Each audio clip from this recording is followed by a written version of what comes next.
আপনার যদি একটি মোটরসাইকেল থেকে থাকে অথবা যদি একটি অটো রিক্সা থাকে তাহলে ভিডিওটি মিস করবেন না, পুরো ভিডিওটি দেখার অনুরোধ।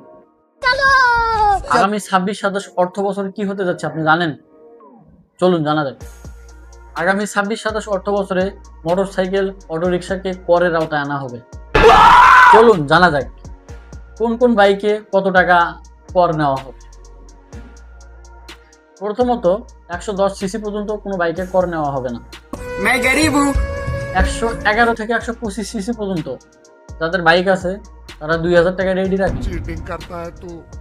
আগামী 26-27 অর্থ বছরে আপনাকে 2000 টাকা দিতে হবে।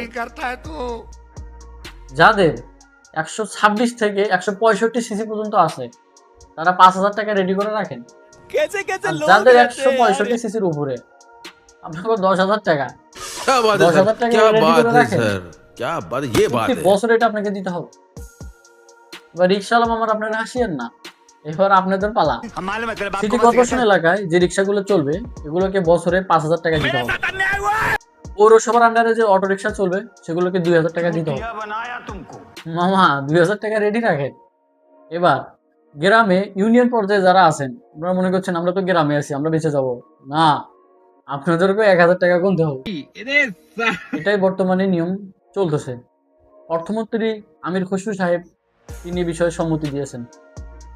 এ বিষয়ে আপনার মতামত কি? বিশ্ব ব্যাংকের সাবেক মুখ্য অর্থনীতিবিদ জাহিদ হোসেন বলেন, যার বাইক কেনার সামর্থ্য আছে তার কর দেওয়ারও সামর্থ্য আছে। এতে করে সরকারের কি লাভ? সরকার এই কাজটি যদি করতে পারে তাহলে সরকার 10,520 কোটি টাকা প্রতি বছরে মোটরসাইকেল থেকে আয়কর পাবে।